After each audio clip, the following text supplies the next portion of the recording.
Nancy Guthrie's home. That's according to a source familiar with the investigation. The person seen in that image is now considered a suspect. This is a very fast-moving story. I want to bring in our national law enforcement and intelligence correspondent, Tom Winter, who has this reporting. Tom, what do we know? Yeah, I have this reporting along with my colleague, Kate. Jonathan Dienst here, our chief investigative reporter from WNBC. And what we're being told is that at some point here, in obviously the last 24, 48 hours, law enforcement has been able to determine and apparently been able to find a surveillance video image of a person that they're calling a subject. That doesn't mean that they're a suspect. That doesn't mean that there's an arrest warrant. They just want to find out who this person is. This person might be masked in some way. This person might have a backpack or tools with them. We're not quite sure. We haven't seen the image ourselves. We do anticipate that the FBI will release this information this afternoon, perhaps quite imminently, this photograph. That's the gist of basically what we do expect. We don't know if we'll get any other information as well. Obviously, as we've been talking here over the past 10 days, this has been an investigation that has developed some evidence, but has been hurting for some clues as far as exactly who we might be looking for. And it appears that at the moment that might be changing, Kate. Let me bring in our Chief Justice contributor, Jonathan Dienst. He's also WNBC New York's chief investigative reporter. Jonathan, you had some of this reporting earlier as well. I know it probably matches what Tom is telling us. Do we think we will at some point see this image? Yes, it's our understanding that sometime, perhaps as early as 12:15 or sometime afterwards, that image will be released to the public. Law enforcement was hoping that perhaps someone internally or with the family might recognize who this person might be, but we're told it's not a very good image. The person is masked, is wearing a backpack, and is not readily identifiable. So they will be putting this out, we are told, seeking the public's help.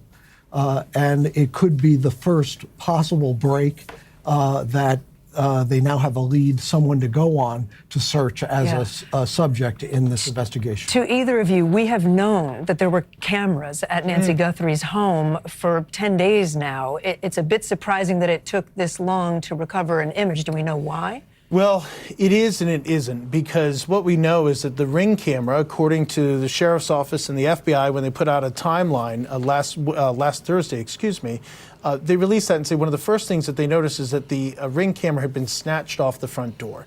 Then there were other cameras, and those other cameras were active. One of them actually alerted, apparently, that there was a person outside the home. But they were really struggling. We're looking at some video now from Friday evening when they were on the rooftop. And actually, at one point here, the FBI appears to take what may be a camera. You're looking at it now there in the center of the screen, off of the roof. They had tried every available way, Kate, to be able to try and find on some server somewhere, some backup somewhere, some image of this, because it was not readily available on local storage at the home. So the question now is, were they able, through some profound technical means, find this image on some sort of cloud or server somewhere? Were they able to recover an actual physical camera that somehow had the image cached or saved on it? Right. Those are some open questions. We don't know the answer. Jonathan, just to clarify, you said a moment ago that we may see this image as soon as, did you say 12:15 Eastern time? That is what we are hearing, that sometime in the next, I would say within the hour. Within this hour. We'd expect to hear an announcement as to this image. And again, it's not anyone or anything that anyone recognizes. It's not a shape of a person or a size of anyone that they say, that could be him. They just don't know who it might be, which is why they're going to put it out. Again, the person is masked and apparently has some sort of bag or backpack. And to be clear, Kate, we would not be reporting this, and certainly the FBI would not be releasing this if they haven't been in touch with the Guthrie family. It's our understanding that process has happened. So the family has been, certainly, it sounds like that they're aware of where this investigation is, and obviously that's a key part of this as well. Sensitivities to them as much as they've been through, of course. Absolutely. Tom, let me turn to our Chief Justice and National Affairs correspondent, Kelly O'Donnell, who is in Tucson. She's in Nancy Guthrie's neighborhood. Kelly, you've been hearing us talk about this. This could be coming out any time now. What are you hearing there on the ground, and what are you seeing in terms of any law enforcement activity today? Well, good to be with you, Kate, and we've been working alongside the colleagues there at the desk, trying to get to our sources about all of this, and we do expect that development will be made public. What is so important about it is that in these many days of trying to find actionable information, this is an opportunity for the public to now be engaged. What we have seen here is a sort of shift on the issue related to ransom notes and a lot of the attention that was drawn there. And now we expect more searches here in the area around Nancy Guthrie's home and family homes and in the area. That's expected in the coming days. And authorities have been clear that they want to do more of that.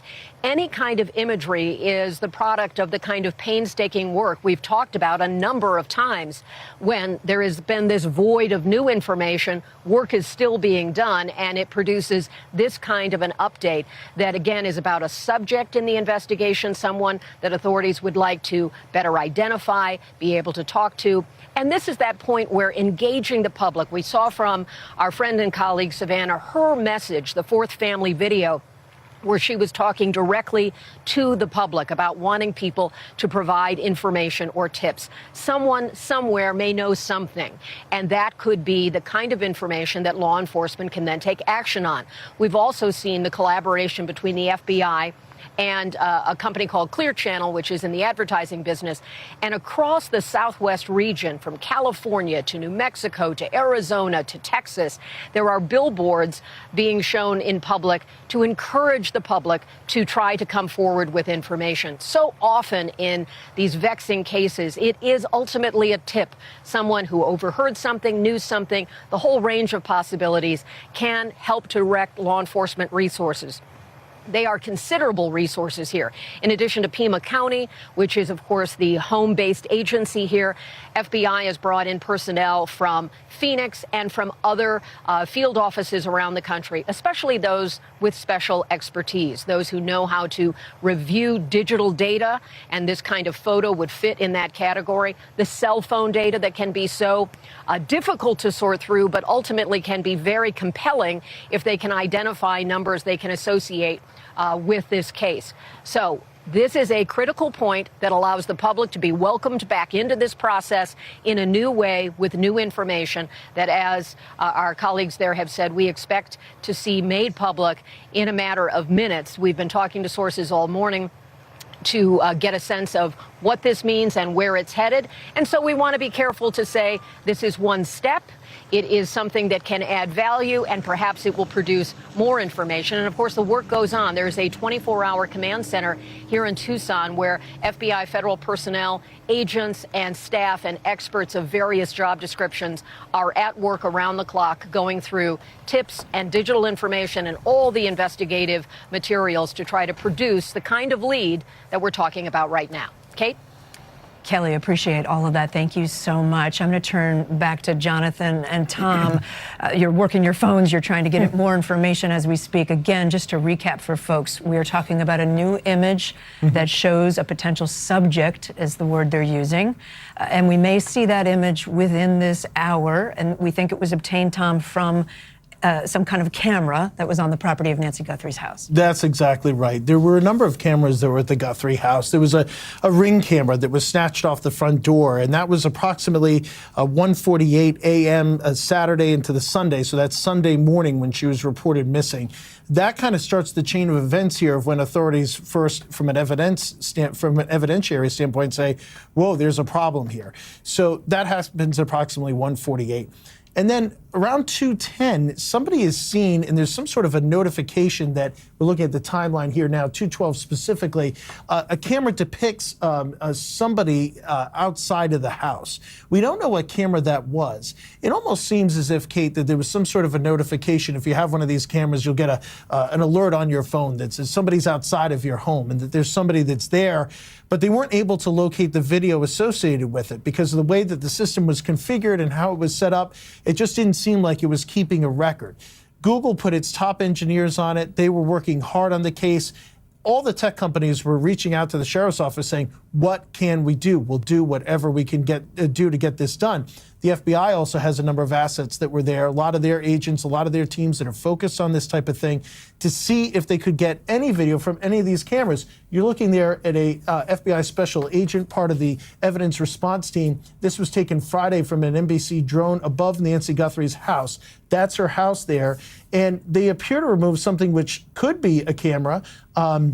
We don't know if that's where this image came Right. from or not. It's just too soon to say. But we are told, to what Jonathan was speaking about before, there is some sort of an image here. Yeah, and it strikes me that this is less than 24 hours since Savannah Guthrie herself posted that video straight to camera asking for help, really begging the public to help them figure something out. And now if we do get this image, again, they're going to be asking everyone in this country to look at that, and if they have any information, to tell authorities. And we saw in the video yesterday Savannah Guthrie calling this her family's ongoing nightmare.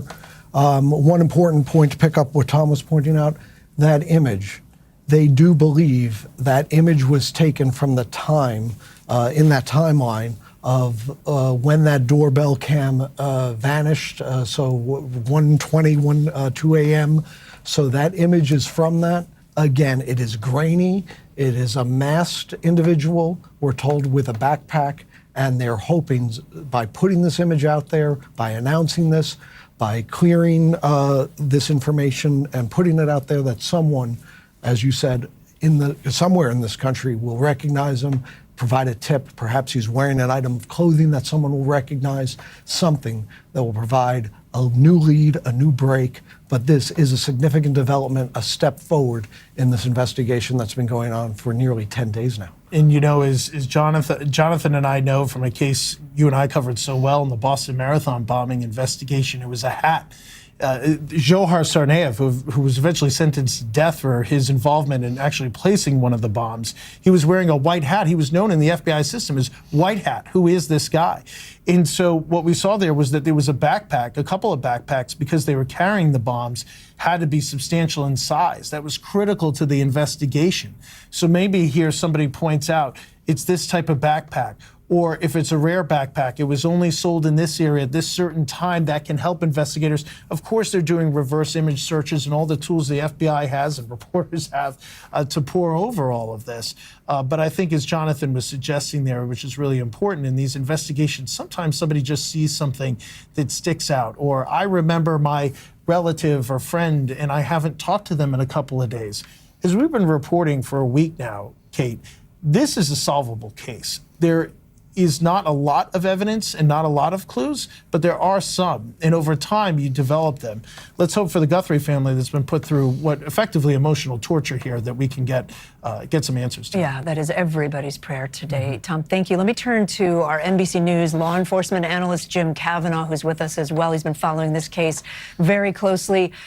Jim, I guess I sort of asked this earlier. Why might it have taken this long to get an image from a camera?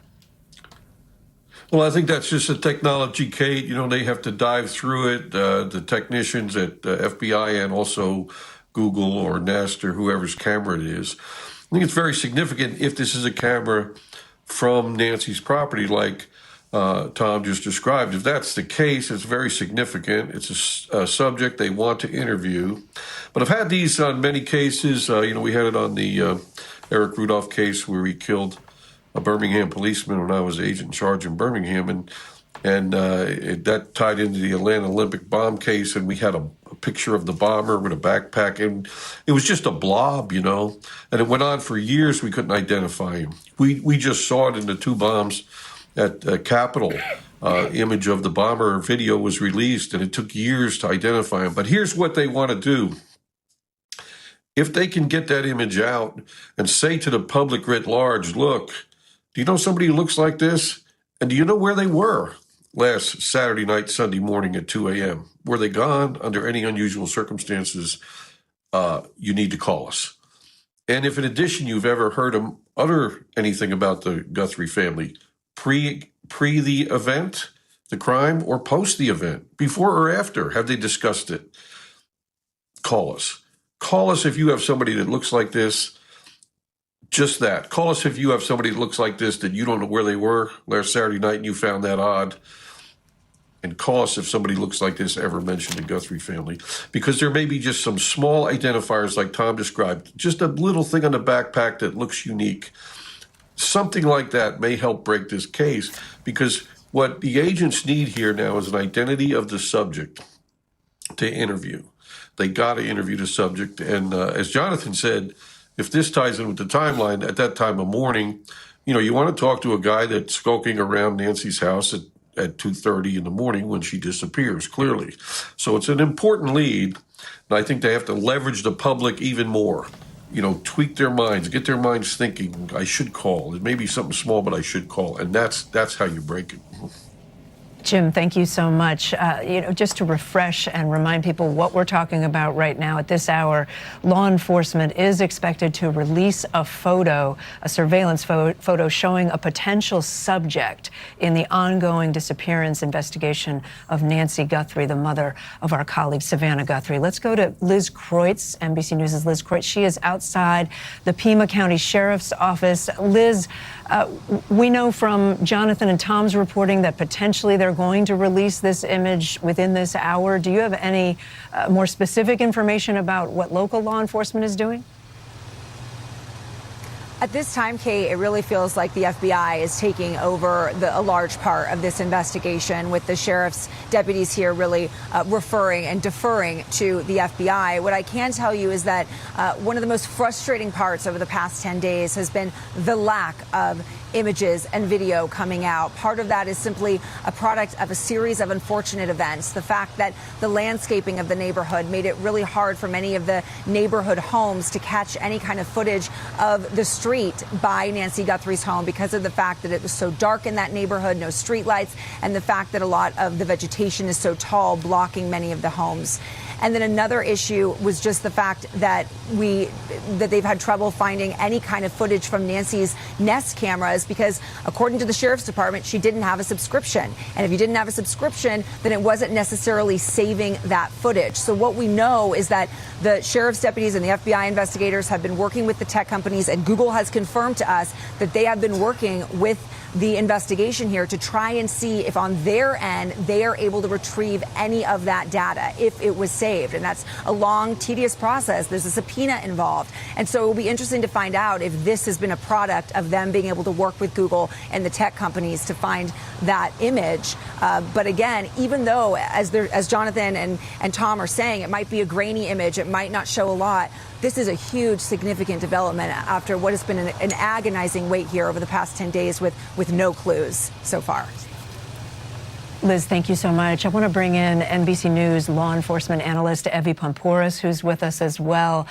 Evie, so many questions outstanding here. We haven't seen this image yet, but we do expect that law enforcement will be putting it out pretty soon. We'll see how soon.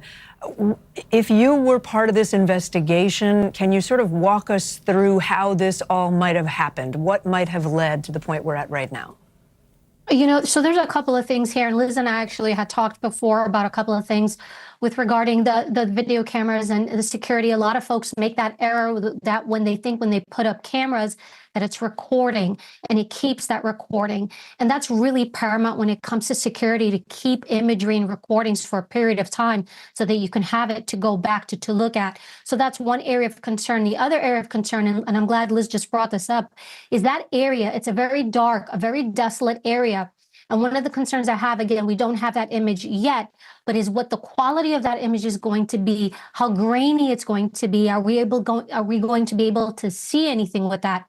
Now, the one positive thing with that is not just people in the area if they notice someone, but let's flip it from a different standpoint. Anybody else, often, not always, but often individuals will do something like this, may have communicated something to someone else, said something to someone else, or perhaps if they were going to buy equipment, rope, different things to pursue something like this or rent a vehicle, this might now trigger other folks that maybe that this person had contact with to say, hey, wait a minute, there's someone that looks somewhat like this person who came and rented a vehicle for me. Or, hey, there's someone who came into my hardware store. So that's other stuff that we can potentially start to get information on. So it's not just what did they see in that area, if somebody in that area saw anything, but people who potentially had contact with the suspect or suspects, right? And then perhaps say, you know what, so-and-so is acting peculiar, so-and-so said something to me. Maybe let's look into that. So I think that's going to yield us a lot of great information. I do have some concerns from an investigative standpoint. I do understand from the beginning, probably when you have an elderly person and they go missing, most often we look at it as maybe they went out, they got lost, something happened there. My concern is with the crime scene in general. And I've just again, I am not boots on the ground, but from the reporting I've seen, it seems as though there's a lot of people who have had very close access to the home. And that concerns me with touching evidence in the area, gravel marks, tire marks on the ground, footprint marks, because a lot of that now has become tainted, which makes it much more difficult from a forensic standpoint to see what's going on. So I think not securing tightly this area, the home, even drone footage, and I know it's great for us here at NBC, we've got great drone footage of watching the FBI doing their investigation, but from an investigative standpoint, that is a bit concerning to me that we and others have not been pushed out so they can truly secure the crime scene. So I think that that's going to be a bit of an issue for them.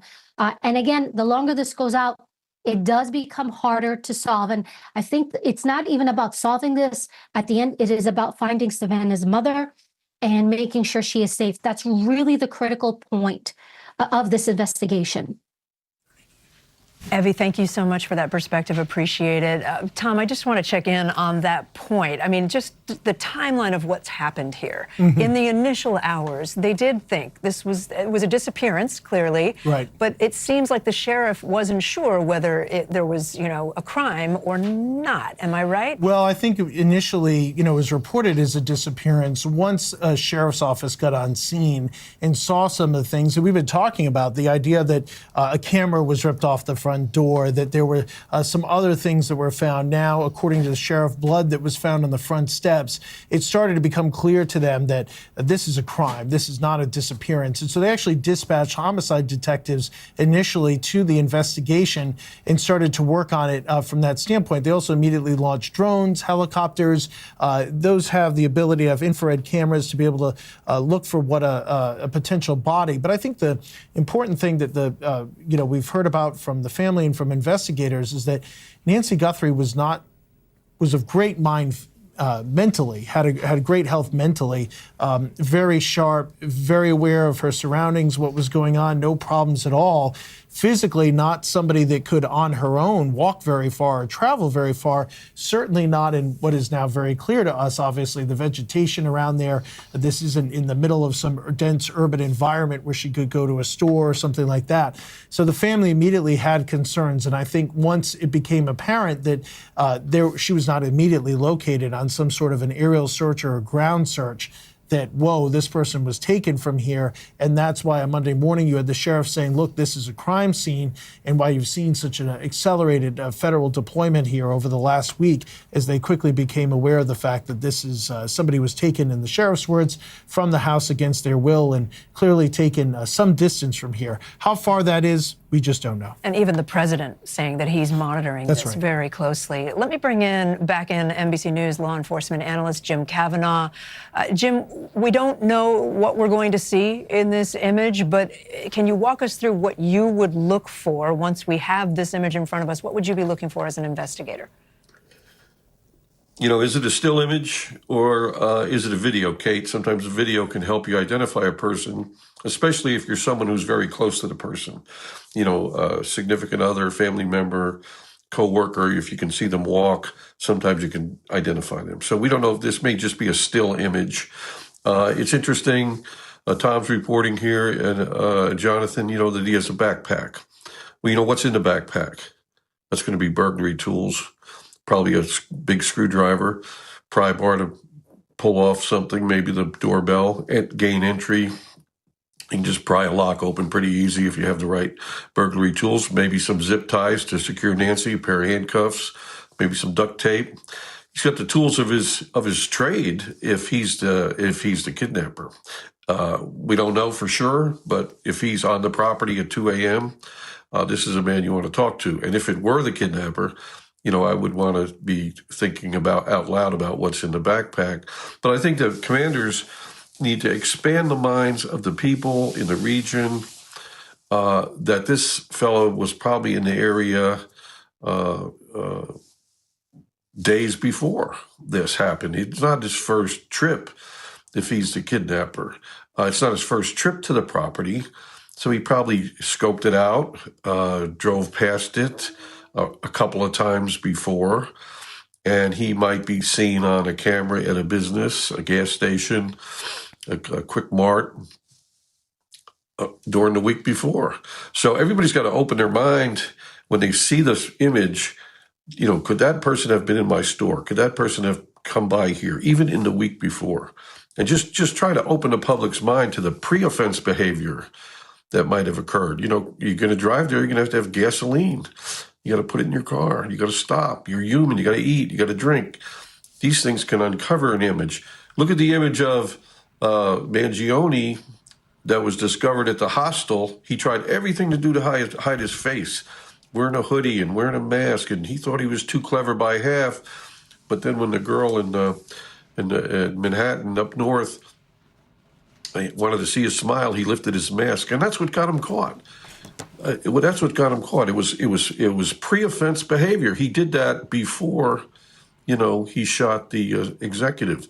So it happened before. So we got to just not center, you know, try to open the public's mind that there's pre-offense behavior and post-offense behavior, and also, you know, do you know somebody who looks like this, and where were they on that at that particular night? If that's somebody you think, then you need to call us. So I think they need to do a little bit of that messaging, the commanders, and I think the FBI, special agent in charge, should get out and do some of that messaging if they can, because that's how you draw the public in on your side, and that's how you get the call. Jim Kavanaugh, thank you. Appreciate you. Let me go back to Jonathan Dietz. So Jim said, we assume it's a still image. You know from your reporting that this is a still image? That is our best understanding. Again, we will wait till law enforcement puts this out. The FBI and the sheriff expected within the half hour now, if not sooner. Again, what's taking so long? What's the delay? The family had to be consulted. Law enforcement partners had to be briefed. They have to get organized in terms of how they're going to put this message out. If they're having a briefing, they have to bring everyone together physically. Right. So that's just sort of provides a bit of the explainer. But again, it's what's going to be in that image that's going to be so critical that we're not going to be able to see a face, apparently, that's going to be identifiable. But perhaps there'll be a shape, there'll be clothing, there'll be the mask, the person of interest or the subject is wearing. All of these little details that might be in that image that will be critical. That's why they're putting it out, hoping that it leads to a break. Just one clarifying question. We've been using, Jim was using the pronoun he, him. We don't know if this is a male or female, do we? Or do we? We don't know that at this point. Just the science on it, the reason why him just slips into our vocabulary is that you talk to the behavioral analysis at the FBI, you talk to criminologists, more likely than not, this is the person who's responsible for this is a he, but we don't have that information specifically. That's the reason why we say it. All right, Tom, thank you. Let me bring in our Chief Justice and National Affairs correspondent once again, Kelly O'Donnell. She's out in Tucson. She's in Nancy Guthrie's neighborhood. Kelly, any developments from that side as we wait for this image to be put out? Well, one of the things we've been observing here in the days we've been here is there is clearly a lot of community interest. The home of Nancy Guthrie and her daughter, Annie Guthrie, those have been points where members of the community have come forward to see what's going on, sometimes to offer a flower or a kind word. In talking with people in the community, which we've done extensively, there is a real great sense of a collective worry, and that makes sense. She's been a member of this community for a very long time, and this is her home. And so that's something we're certainly observing. In terms of our law enforcement contacts at the highest levels of the federal government, they are read into this information and are being briefed as we await the formal presentation of this new bit of information. Obviously, this goes through so many channels when they produce what they believe is an actionable piece of information that they want the public to be aware of. And also, they have to prepare for what will eventually come. Once you put an image out, then the calls start to come. People are invested in this. They begin to engage. And one of the things we've heard from people here in the community is it would be easier for them to help if they knew what they were looking for. So again, a step in the investigation like this that produces an image, has a description of any, as Jim was so expertly talking about, some of the potential criminal tools that might be involved. Those are the things that prompt people to think about, oh, yes, maybe, or overhearing conversations. So there is that mix of the kind of public attention, public spectacle that always comes with these high-profile cases. And at the same time, within that, there is the potential for real actionable information where people know something, saw something that was different.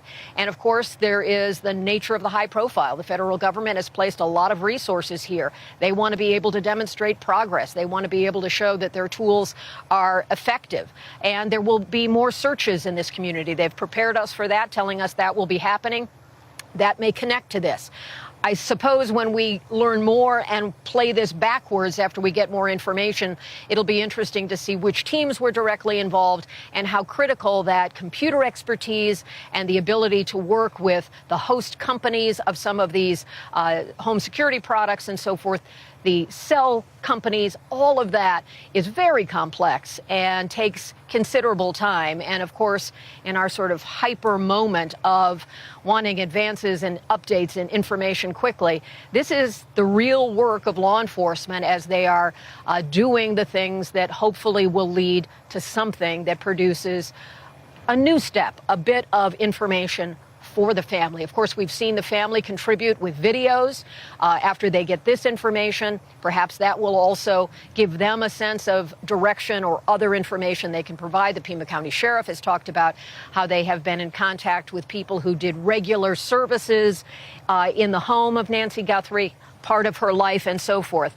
And so that is the kind of material that is all being processed in real time with a very human dimension of this, that a family is waiting with heartbreak, wanting developments. The professionals in law enforcement want to demonstrate they can find this person and get this done.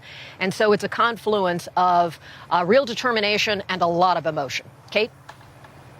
Kelly, thank you so much. And just to kind of recap for our viewers, Kelly, can you take us through the last several days? We saw a lot of activity around Mrs. Guthrie's home, particularly on Friday and over the weekend. Can you walk people through that as we await this image that we believe will be released?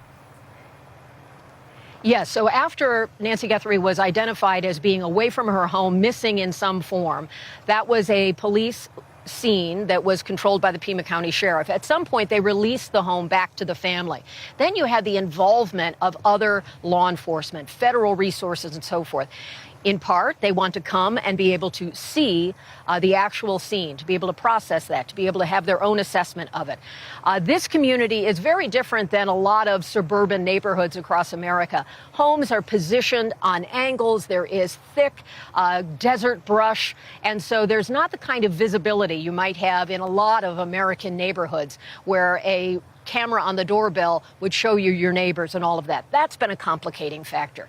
You've also had the public attention that draws people who come here and want to see where it happened and want to know what's going on. Obviously, there's an enormous media presence, and we bring an element of that whenever there's a case of this high profile. So law enforcement went back in subsequent searches. Part of what they've also done is they've gone to the Annie Guthrie home. That is because that is believed to be the last place where Nancy Guthrie was known to have been seen alive and well that evening. So she was dropped off at home by her family, but she had spent the evening at the Annie Guthrie home to have dinner. So they want to go there and look for any information. A lot of this is baseline searching. They need to establish that they've gone through all the obvious locations of interest that are close to the individual, to, in many ways, rule those things out, and then to be able to go beyond that. We are told to expect more searches that could go beyond the property. This is a very open area with a real desert landscape, and so there would be many, many places to conduct a grid search in the immediate area if that eventually is where authorities want to invest their time and attention. They've also gone to businesses in the area, gas stations, and those kinds of places where, as Jim was talking about, the behavior before the incident itself, the conduct of whoever was responsible before and after, those are ways that investigators can get clues, can get camera access, can get that. One of the challenges is so many cameras in the security realm, surveillance realm, are not high quality, are limited in how long there is a record of what is there. And so the speed has been important too. There's also license plate readers. So those are deployed in many places around the country where when a license plate is marked, they know who is there and they work backwards with that. If they ultimately get a vehicle of interest, they can then try to find the movements. The cellular material is particularly helpful. We've seen that in the D.C. pipe bomber case, where 5 years after the crime, they were able to do an intensive study of cell phone presence in locations that related to that offense. Well, that can happen here, too, in the area of the Nancy Guthrie home, in the immediate areas. There are many freeways and highways and roads out of town that are not far from here. We're not that far from the Mexican border. So there is so much ground to cover, literally and figuratively. And that work is now really the core mission of a few hundred federal agents and Pima, Sheriff's County, state officials, and so forth. And so that's where we are. This image, and certainly, our guidance had been we would have access to it by now. So you can imagine it's probably going through the channels of approval, making certain all the principals in Washington know, and those who have direct information. As Tom already discussed, we presume the family has been fully briefed, as they should be, as any family should be before public information is distributed. So we're all waiting. We expect that whatever comes next will give us some new threads to pursue as law enforcement now has this piece of information and can try to build out around that. Kate? So helpful, Kelly. Thank you so much for all of that detail. Really appreciate you. I want to go back to Tom Winter here at the table, to Jonathan Dienst. You know, Kelly brought up the family, and I'm sitting here thinking of that family in a moment like this. I want to be clear, the three of us are not in immediate touch with Savannah Guthrie. Obviously, people at the network are, but we're trying to limit our communication with the family. We don't know where they are sitting in this moment, but as you said, Tom, certainly they are aware that there is this development. Certainly the FBI would be, I'm sure they have a liaison who'd be talking to them all the time. Yes, and we know that that's the case in this particular instance. That's our reporting. I also want to add, there was some reporting last week about a family member, the Guthrie family member. It was based on one single source that suggested that investigators were looking at a family member. It is our understanding that this photo that's going to be released today will clearly depict somebody else that does not match a description of that online report. And so I think it underscores what the sheriff said at the time, and they put out a press release kind of extraordinary in the middle of the investigation, knocking down that reporting, saying, we have not identified a single suspect.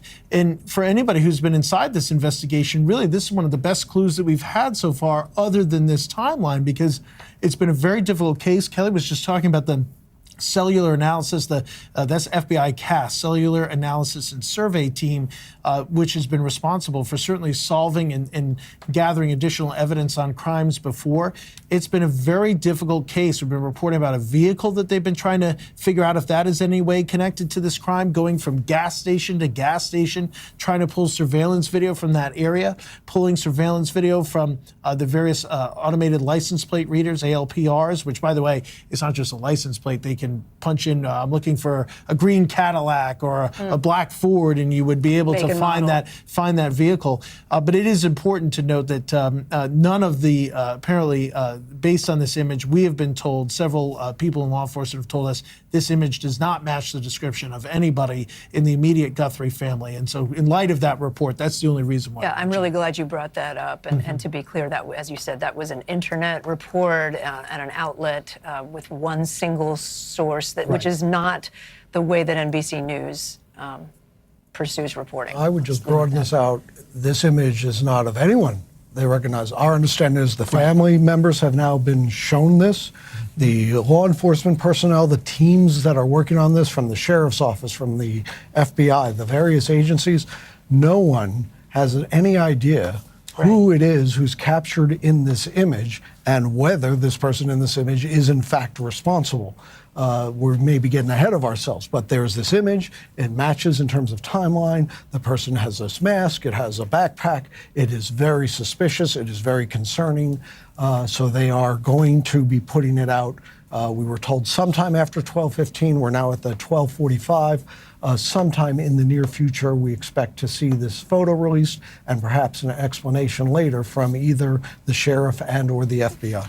And just so folks understand the machinations behind the scenes, they obviously feel this is an important photo to share. There's all sorts of metadata they don't want to get out in public. They don't want to make sure that this image shares any information beyond what they're willing to share in this investigation to protect that. So sometimes we get word of these things, that these things are going to come out and be made public.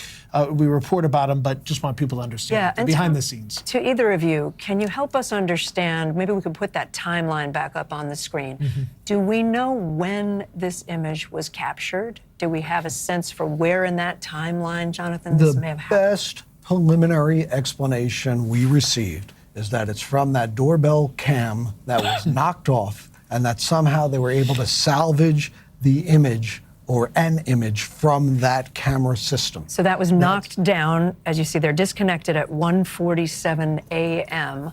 So that is our best understanding in that time frame. Again, that was a preliminary explanation. Obviously, we want to wait and not get ahead, but that is the best information. Tom, I don't know if you have anything to add, but that's the best information I was provided. That's our sense of it at this point, but obviously we're going to wait to see this image, so we just put a little bit of asterisk on it. We know for sure that we're getting this image, and we're going to get it today. We know generally what it depicts, to Jonathan's point. We know it's dark out. We know it's from the overnight hours. 100%. It's dark. It's going to be difficult to see, but all the specifics of that, I'm sure we'll get that information once it's released. In terms of an exact time, we do not have the exact time yet, whether it's minutes before, whether this person was walking around the property first, or whether it's during the actual removal of that doorbell cam, or if it's a different camera that caught it. We await to hear those details. But the key information, again, is that there is this new image, again, of an unidentified person who is wearing a mask with a backpack, and that the FBI and the Sheriff's Office very eager to put this image out after consulting with the family to get this image out there so that they can get the public's help. We heard Savannah Guthrie's plea on Instagram yesterday, urging anyone, anywhere, if they've seen anything that might be suspicious or raises those spidey senses, to please call law enforcement and provide that information. Even the smallest hint or tip from that area or elsewhere perhaps could help lead to a resolution. And look, there's a 24-hour command post that's been set up by the FBI. They're working with the local sheriff's office to get these tips in, to organize them, prioritize them, and get it going. So, you may not be from the Tucson area, but, people moving across this country all the time. Who knows where this person came from? Pay attention to it. As we reported last week, as I said on the Today Show last week, the time is now. If you've been waiting or wondering, if you see this image and it confirms, Jonathan talked about the spidey sense, your intuition, your gut, that maybe you know something about this case, now's the time to pick up the phone and call. And the number they've been providing is 1-800-CALL-FBI. Yeah, it's right there on your screen, 1-800-CALL-FBI. As we await that image, potentially someone will recognize something. I want to bring in NBC News law enforcement analyst Jim Cavanaugh once again. Jim, you have a lot of background in this area. I know you've been part yourself of other cases that involved people being taken against their will. Walk us through what's happening behind the scenes, if you were to guess right now. Well, this is a big development for the command post, for the Joint Operations Center here, because they can get this image out and then leverage whatever tips they can get. And they'll get a lot of tips. It just, some won't be valid. Some are honestly called in, but they're not the right guy. And like I said earlier, Kate, it's just you're going to have to really come out and try to open the public's mind, use that power you have now with all the public on your side. What I like to say is America versus the abductor. All the police and all the citizens versus the abductor. And so, we're on one side now. We need the information. So look closely and think about pre-offense behavior or post-offense behavior, because let's talk about pre-offense behavior. Your guard's down. If you're the criminal, your guard is way down a week before when you come in to drive around the house for the first time, maybe, and drive around the neighborhood, and to leave and get some gas or stop and get a soda. So, those are times when you might be seen. You have some tools to commit this crime. We don't exactly know what they were, and maybe even the commanders don't. But if somebody's abducted, then maybe they're tied up. Maybe there's zip ties, handcuffs, rope. Did somebody in a hardware store see someone come in like this, that looked like that bought items like that? You need to make a call. And those are common everyday items. I'm not saying that just buying those items is anything wrong with that, but somebody might have bought a combination of things like that would tweak your interest, and he looks like this guy. So there's a lot of thinking that needs to be done, and clear things put out to the public to reach out to us, because we need those tips, because the investigators can put together information like Tom was talking, from cell phone analysis, from other tips, from, people with criminal records that have come up as suspicious, with a name that you might call in. They might say, well, look here, this guy, he had a cell phone in the area. He's got a kind of criminal record for assault. And this person said, he looked like him. And could it be this guy? We need to check on this guy. So a lot of those will wash out, but it's places to begin the investigation that could bear some fruit. So it's a positive step. Now, a lot of these leads, like I say, we put images out on the Eric Rudolph and the Birmingham and Atlanta cases. Were out for years. We in the Atlanta case was out for years before we identified him when he killed officer in Birmingham and blew up the abortion clinic there. And you just saw the Capitol Police case where those images were out for years of the guy walking with the backpack and he had the bombs. So sometimes you don't get the tip, but other times you do. So it's critical. It's critical to put that out. It's very good investigative technique to put it out. Jim Kavanaugh with us. Jim, thank you so much. With me at the table, Tom Winter, Jonathan Dienst. We have been in a special report on our streaming network. We are now. This is an NBC News special report. Here's Kate Snow. Good day, everyone. We are coming on the air with breaking news from Arizona. The FBI is set to release a surveillance photo showing a potential subject in the ongoing investigation into the disappearance of Nancy Guthrie, the mother of our colleague Savannah Guthrie. This is a potentially significant development in that search. Again, the mother of our beloved colleague. And I want to go first to our national law enforcement and intelligence correspondent, Tom Winter. Also with us, our Chief Justice contributor, Jonathan Dienst. He's also WNBC's Chief Investigative Reporter. Tom, are you getting information? Okay, we have the image right here. I'm going to ask them to zoom in our control room. If you can zoom in on this. This image has been released by the FBI director, and it's just going to get rid of this image message here. And so, yes, we have an image here that has been released by the FBI director, Kash Patel. He has just tweeted this out. I know our control room will pull it up in any second, but that image is being released. This coming from the Guthrie residence. There's also some other images. This one perhaps a little bit more clear, and we're looking at it now, so we can see it off of our control room computer. This is the second of 4 images that have been released by FBI Director Kash Patel. This has been taken from Nancy Guthrie's home, and so this is what they are looking at now. The third image, we'll get one more after this, from the night of the alleged incident. According to the FBI director, they've been working over the last 8 days and working with the private sector partners to continue to recover any images or video footage from Nancy Guthrie's home that may have been lost, corrupted, or inaccessible due to a variety of factors, including the removal of recording devices. The video was recovered from residual data located in back-end systems. So the systems of the providers of this is what I'm interpreting from the FBI director. He goes on to say, working with our partners, as of this morning, law enforcement has uncovered these previously inaccessible new images showing an armed individual appearing to have tampered with the camera at Nancy Guthrie's front door the morning of her disappearance. According to our timeline, that was approximately 1:47 a.m. local time when this incident occurred. There was a camera located at the front door. You can see there from the image, it is a Nest camera. Google had talked to us last week about finding these type of images. Jonathan Dienst, this image, the person is heavily clothed, right? There's a mask covering most of the face and the jacket. What do they want people to look at in these images? Who do they want to hear from? Obviously, the size of the individual, the clothing and mask he's wearing. There's a gun, an apparent gun in his waistband there. You see that at his left hand that appears to be holding a weapon in his waistband. The family was notified about these images. We're told they were shown these images, and there is nothing the family or law enforcement so far, anyone recognizing who this person might be.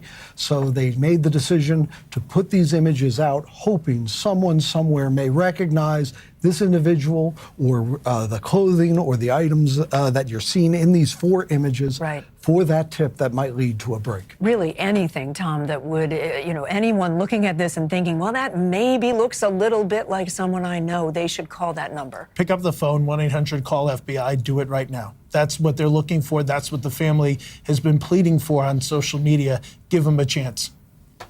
All right, one more reminder. If you have any information on Nancy Guthrie's disappearance, call the tip line on your screen, 1-800-CALL-FBI. We continue our special coverage of this development in a special on our streaming channel, NBC News Now. For now, your Olympic coverage returns after a break.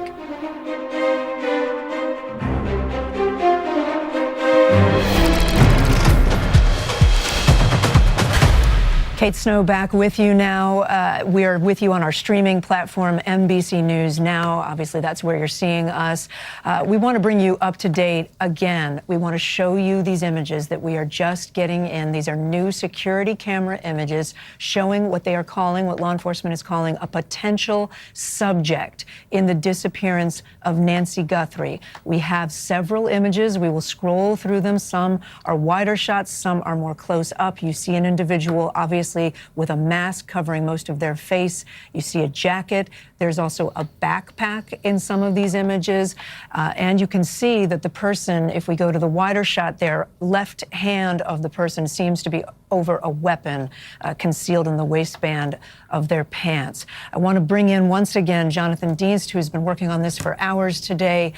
You got a sort of heads up that this might be coming. They're putting these images out because they don't know who this is. There is apparently these images were shared with the family. They were shared among law enforcement personnel, and no one has any idea who this might be. So they've decided to go forward, put these images out, just recently recovered. And as you see, why perhaps some of the problems with forensics at the scene, the man's wearing gloves, the man's wearing a mask. Thick gloves. The Nest cam had been removed, so they had to use the technology and resources with the private sector to try to obtain what might have been captured. All of that took time. They now had these images. They needed to get together, come up with a plan, and they are now putting these images out. I think the very interesting thing here that the FBI director mentions, Kash Patel, saying that the video footage or the images may have been lost, corrupted, or inaccessible. We had heard about that. But he raises the idea that there could have been a removal of recording devices from the home. So that is certainly something by the person potentially here.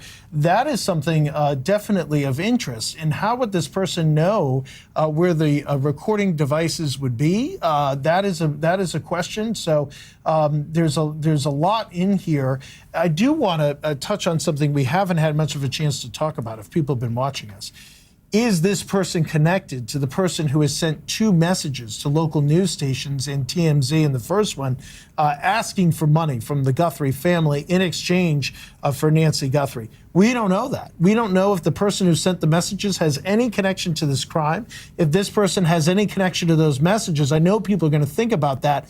The FBI has not corroborated that those messages are specifically tied to this incident. Right, and in fact, the FBI, I believe this morning, clarified that they don't know that the Guthrie family is even in touch with any potential holder of There's Nancy been Guthrie. no contact. There's been no follow-up. Over the weekend, our colleague Savannah Guthrie put out a video on Saturday evening saying not asking for a proof of life anymore. Not asking for any sort of follow-up on this, just asking for, look, we want to celebrate with our mom.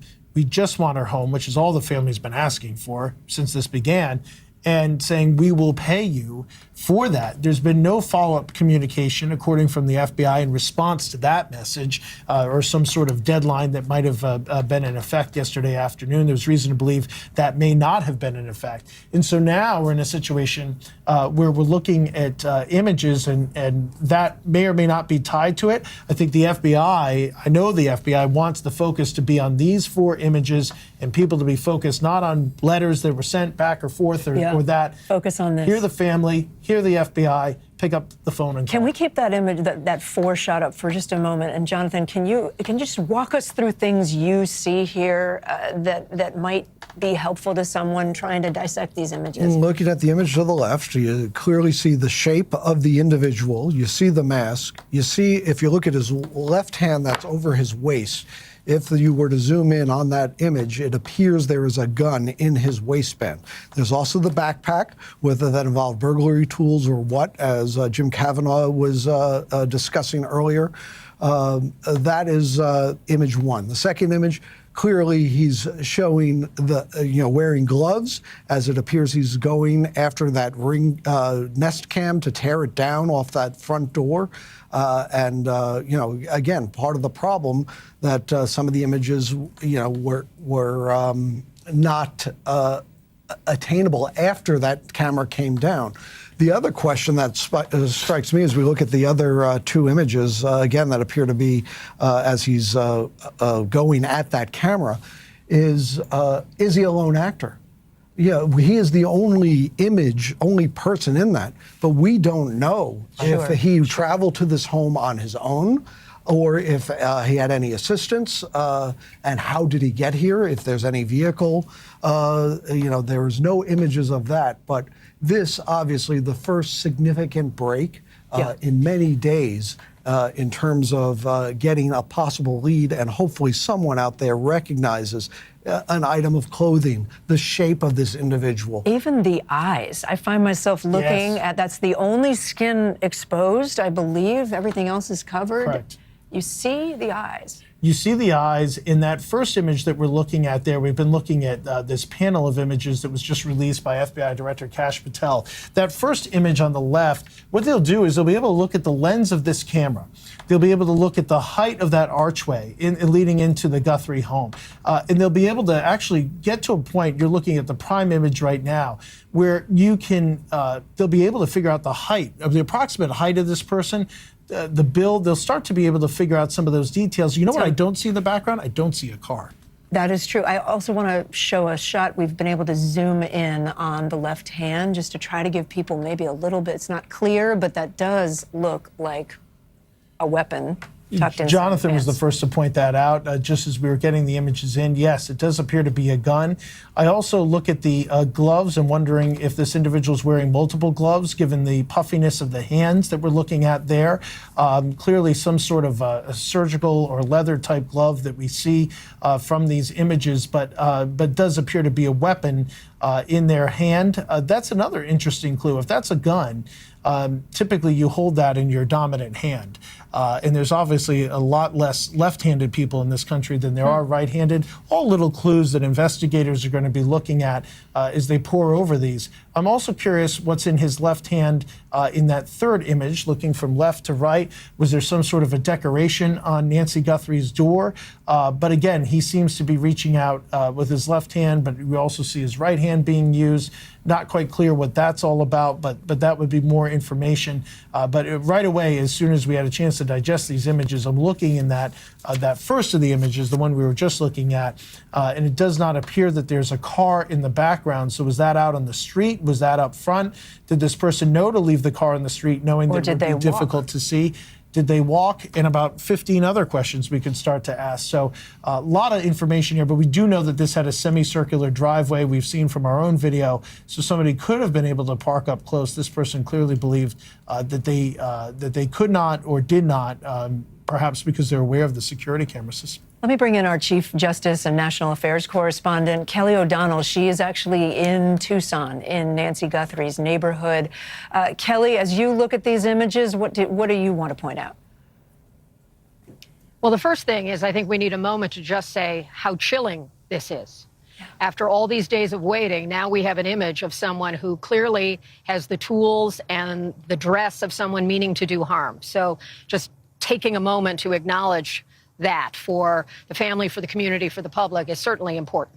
Picking up on what you were saying about a vehicle, since we have been here on the ground, it would not surprise me to tell you that if there were a vehicle at the front of the home, it would not be visible at the doorway in many instances because of the vegetation. As Tom mentioned, there is a circular drive there, and clearly that bit of blacktop is somewhat visible in the picture, and this person did not have a vehicle in that space. But if there had been a vehicle somewhere on the street, it might not be visible from this vantage point, just with my amateur kind of sensory awareness of the home location.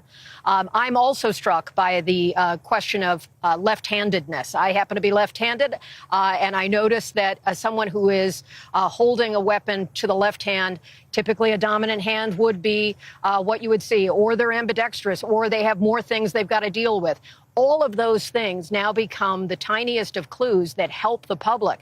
That person's in sneakers, they're in some kind of a khaki pant, they've got a jacket that someone who has seen that jacket might be able to recognize. As Tom mentioned, being able to measure the height of this individual based on the location at the home, the angle of the camera, that seems certainly doable in the days ahead.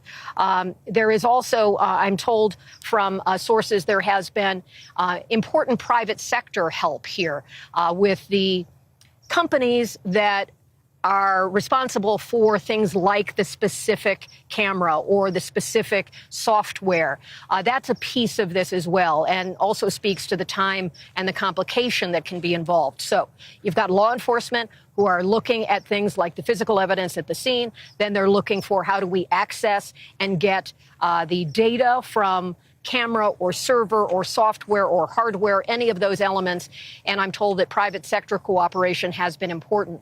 The Pima County Sheriff has also put out its own statement that mirrors what Kash Patel and the FBI have put out. That also shows us there is coordination, and that may be part of why this has taken more time than we had at first anticipated, just to make sure that all parties who are vested in this are on the same page, have been given the same information. And I'm also told there is ongoing work to try to access more material. Can they use what they've learned here to perhaps pull out other valuable pieces of evidence? This is the first set of images we've seen. This will certainly prompt public response. So they've got a headquarters 24 hours operating where there's the phone bank, which we've talked about the phone number. It's on the screen there as well. And so those are some of my initial impressions as we look at this. But I am most struck by how this is a piece of an answer that has been long waited for. Someone knows who that is. Someone can provide some piece of information or help to define what that person is wearing. Were they seen anywhere else? Now, businesses in the community, others with cameras can look to see if they saw someone who might have had that jacket, perhaps not wearing the full ski mask and so forth, but maybe there's a way to piece it together. And that's where everyone in the community here, as well as law enforcement, can open the aperture and look at all these events now with this fresh piece of information as a North Star to pursue the next steps. Kate? Kelly, thank you so much. I appreciate it. I want to do two things. I want to show a tight shot, a closer shot that we've zoomed in. This is NBC News zooming in on two elements of that wider photo, Tom. So on the left side of your screen, you're seeing essentially a zoom in on the face. And on the right side, you're seeing a zoom in on the hands. Yes, and in this first image, the one on the left-hand side of your screen, combined with another image, appears to show maybe perhaps this person has a flashlight in their mouth or something in their mouth. The image on the right-hand side is far more chilling, which appears to show a gun or some sort of a weapon in this individual's left hand. That's the image that we're looking at on the right-hand side.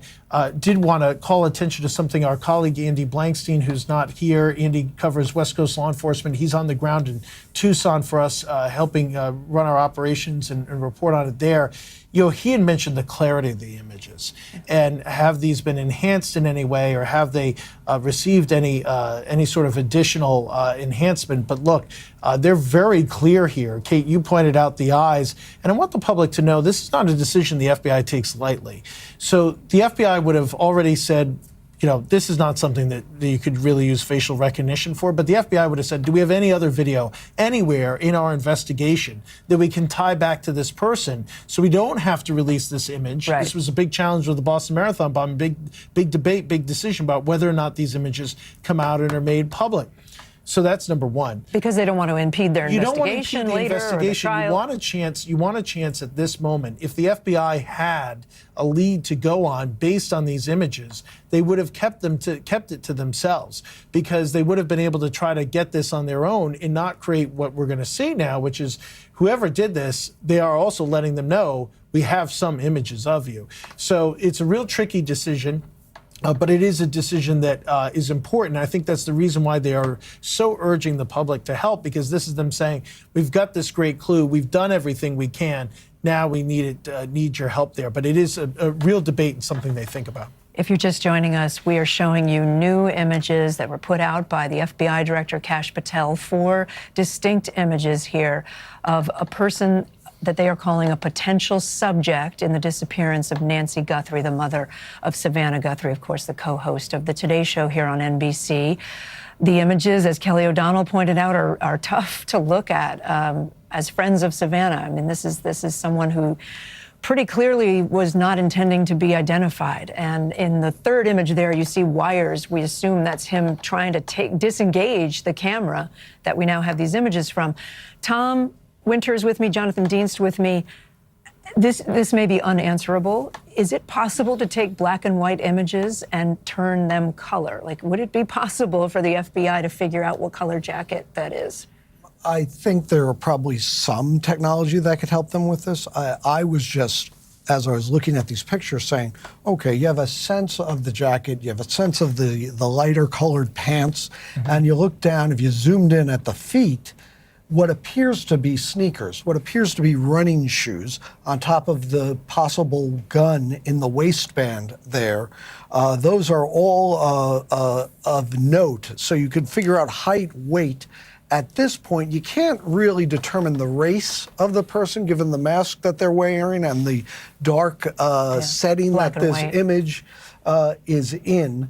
But I also, on top of what we've seen here with the flashlight, or as Tom has pointed out, the possible, the eyes, the mask, along with these sneakers, what appears to be these shoes, they seem to be, if you zoom in on it, you may be able to pick up something on that, which may be of interest as well, certainly to investigators. And as Andy Blankstein has been filling out, now you know this army of sheriffs, army of FBI agents, army of law enforcement are going to be armed with these pictures, going back door to door, doing the canvassing, right. Speaking to people, going to neighboring businesses. Have you seen anyone who may have matched this? Hoping to get some sort of lead tip, not only about the individual, but was he in any sort of vehicle? And if so, what kind of vehicle was it? And was he alone? Was he with anybody else? We are being told, I'm being told by the control room that we may be getting videos.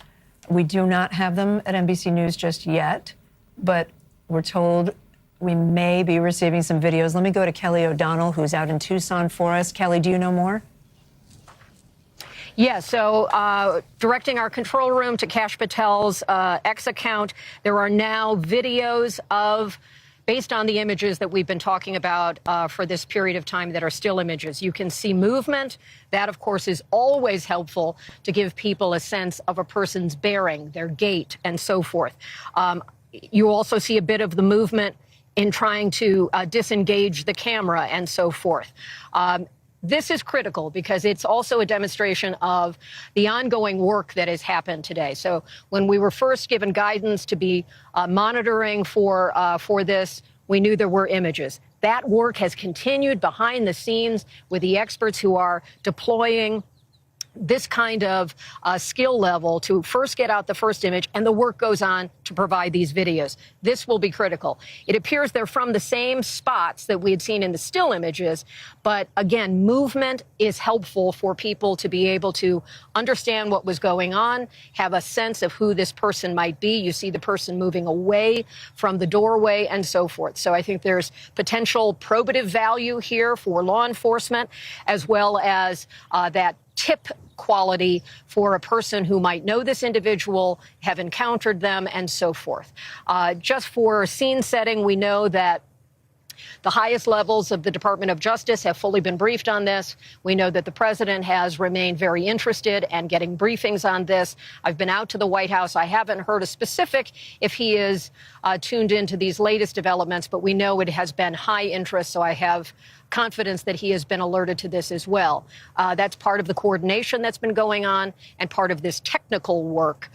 So these videos are now the latest installment on a day that is providing us with some much wanted, much expected evidence of something, a subject who appears to be breaking into the home and certainly has an intent of some kind of ill harm toward Nancy Guthrie. And this is giving us a real sense of what that moment was like on that Sunday in the overnight hours. Just a few movements of this person gives you a sense of what that must have been like in that moment at her home. Kate? Yeah, you used the word chilling before, Kelly. I think that is the best word to describe what we're looking at right now. I want to bring Jonathan Dienst back in because we're watching this, Jonathan. It looks like perhaps this subject turns, walks, in just a moment here, walks over and maybe grabs some brush. Is that what it looks like to you? Some vegetation, and then brings that back over, maybe in an attempt to block the camera? It almost looks like he's attempting to block the camera with the shrubs or brush that he pulled from the front yard area there. What was interesting about that image that we just saw a couple moments ago is the backpack. You got a really good look at the backpack, there it is, of what he is wearing, and you sort of get a sense of lighter pants, darker jacket, the dark gloves that he's wearing, and again, the sneakers, if there's a way at some point that we zoom in, it does appear here again, that's the vegetation. And that's the vegetation that he was putting. It looks like he's trying to find a way to put it in front of the camera. As we know from law enforcement, they explained at a later point in the evening that Ring camera, that Nest camera was removed and disabled, disengaged from the front. But this clearly a major development in the sense that they now have a clue as to what went on in those early morning hours in the moments leading up to the disappearance. And I can't tell you how critical the backpack thing can be because, you know, there's a lot of people that could wear this type of clothing. It appears to be a fairly nondescript, some sort of fleece or some sort of jacket, light-colored pants. But the fact that we see that backpack so clearly, that could be helpful. You kind of have 3 points here. You generally know, okay, well, a lot of people could wear the type of clothing, but would they also have the same type of backpack? That could be critical as well. I want to turn now to Brianna Fox. She's with us. She's a former FBI special agent. She's currently a professor at the University of South Florida's Criminology Department. Brianna, talk us through what you see in this video and these photos. Right, a lot. I'm so glad that we were able to get some video footage because, as others have mentioned, everything from their mannerisms, gait, the way that they hold themselves, all of that is actually far more identifiable than just the still photographs. Also, we're going to see the back. As we were waiting, I quickly ran the photos through ChatGPT just to see if we could identify brands of clothing that he was wearing, things that hopefully can help lead us to who this could possibly be. And I'm sure that's all what the FBI is doing now, by the way. But you could see some things on the back of the backpack, things that maybe could help identify where he was, what he where he came from. Additionally, I think that the premeditation which is exactly what many of us predicted, is really shown here. The balaclava, the backpack, the weapon that we assume is there, all of that is really confirmed. So obviously this was done very intentionally. Somebody went there, specifically to, do something very, criminal. But we still don't know what. Was this a robbery? Did this, intend to be a kidnapping? Did something go wrong? We now have a timeline from about 1:48 a.m. to where Nancy's pacemaker disconnected, which was about 2:28 a.m. So it was about 40 minutes. And that now it was suspected before, but now this is confirmed. There was, contact in that home for about 40 minutes, which in terms of a criminal investigation, that is a very, very, very long time. Brianna, thank you so much. I'm just pausing for a moment because Savannah Guthrie, our colleague, has posted these photos on Instagram. She wrote, "We believe she is still alive. Bring her home." Anyone with information, please contact 1-800-CALL-FBI, the number that we have on our screen there, or the Pima County Sheriff's Department. We have a full screen we can put up to show that as well. The number there is 520-351-4900. Again, that is from Savannah Guthrie posting these images for the family on her Instagram account. Brianna, can I ask one more question to you? The FBI says that these images were recovered from what they called residual data located in back-end systems. Can you translate what does that mean and why did that take this many days? Right. Well, very, very layman's terms for the people that really, really know these systems and technology. It is far more complex, but essentially these videos are stored locally. That's the kind of thing that we can replay back on our cell phones, especially if you have a subscription. But all that data does get saved on servers that Nest or owned by Google keeps. They don't keep it indefinitely. They'll keep it for a short amount of time, typically for these exact reasons. But they don't just turn it over. If somebody asks, you have to get a subpoena, which takes time. It has to be submitted to Google. It has to be processed. I mean, even with a rush, that doesn't happen right away. They have so many images. Their servers are gigantic. They have so many requests. So it does take a couple days. I mean, I think, there wasn't a lot of hope that they were going to be able to get anything, but I'm glad that this was successfully recovered. Okay. Apologies, I was talking with someone in the control room. Brianna, thank you so much for your perspective. Really appreciate it. And stand by with us. I want to bring in NBC News law enforcement analyst Jim Kavanaugh.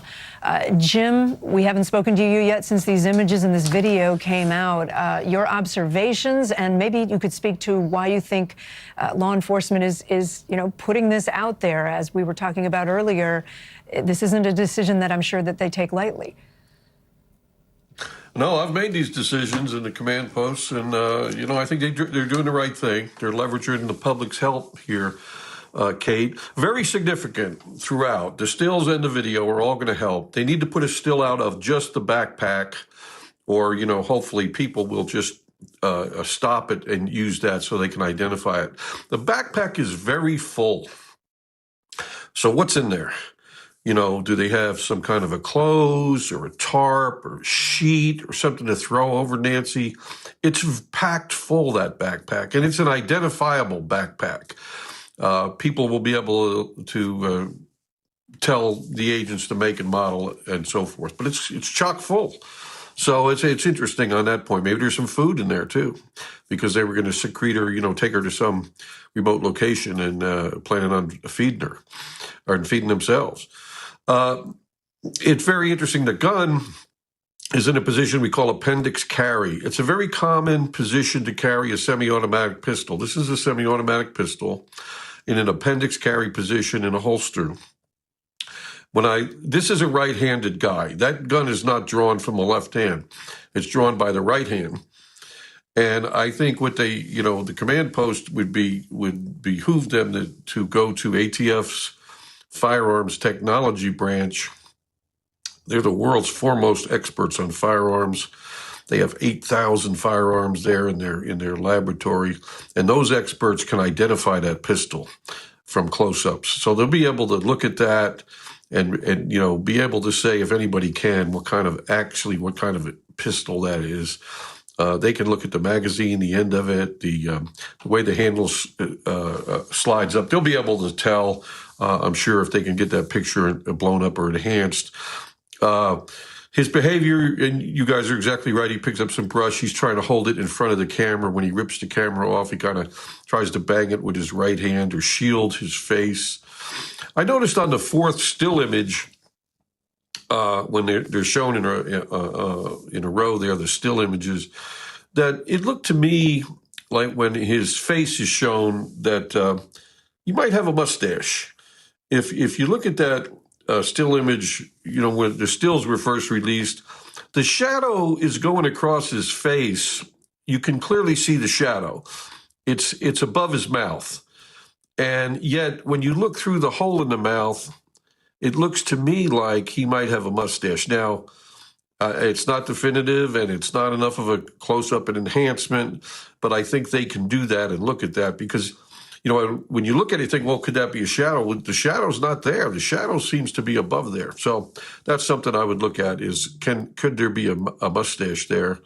And I think it was Tom or Jonathan who said it looked like he was wearing multiple gloves. I agree with that. I think he probably has some, you know, knit gloves underneath those gloves. Those gloves don't look to be leather. They look to be more like vinyl or rubber. These are all this clothing is identifiable, and I think it's very identifiable in pre-operational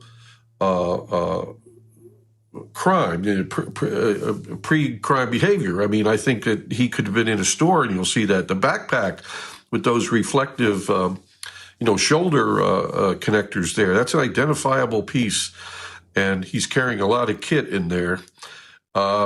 He seems to be a little bit stocky. I think he's very identifiable to someone who is a significant other, a close family relative, close friend, co-worker. I think this guy's identifiable. If you know him, you could think, well, that might be so-and-so, and, you know, he wasn't here Saturday night. Well, I might need to call the task force, you know.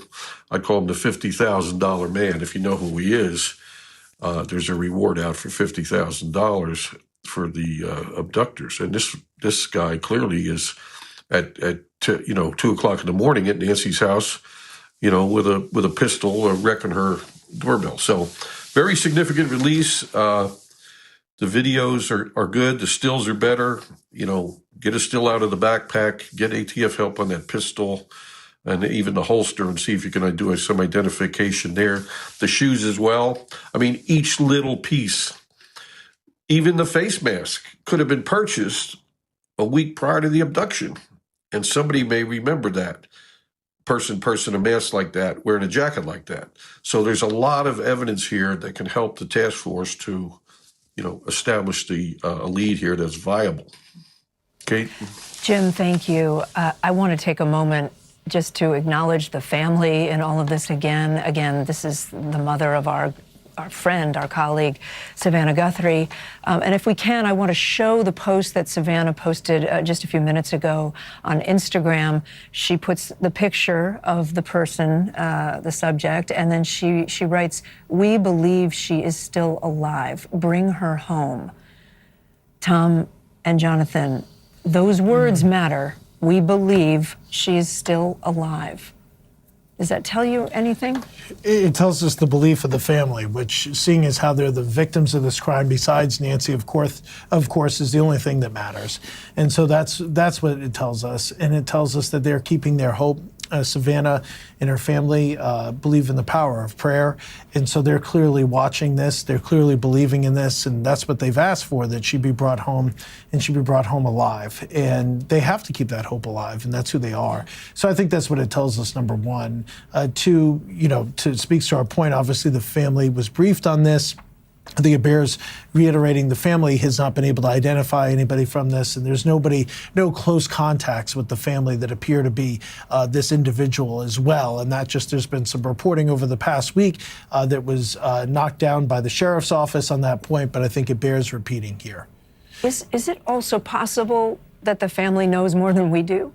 And that they have good reason to believe that their mother's alive? 100% possible that the family knows more than us. I think that there's been a pretty regular briefing process that's been described to us from law enforcement as far as what's going on. The contents of those briefings are not something we would be aware of course. But yes, definitely the family would be aware of the investigative steps so far.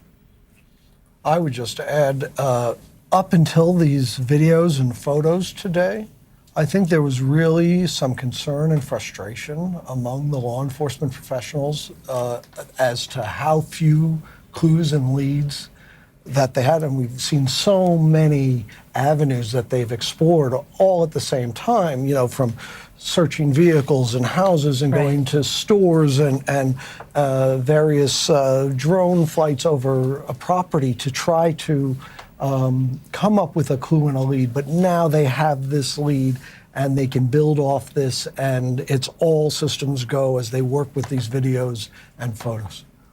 Jonathan Dienst, appreciate you being with us. Tom Winter, you as well. To everyone else in the field for us, Kelly O'Donnell in particular, Jim Kavanaugh, really appreciate you. And one more reminder for our audience, if you have any information on Nancy's disappearance, if you recognize anything in the video or the photos, the tip line is on your screen, 1-800-CALL-FBI or the county sheriff. This concludes this NBC News special report. We return you to NBC News Daily.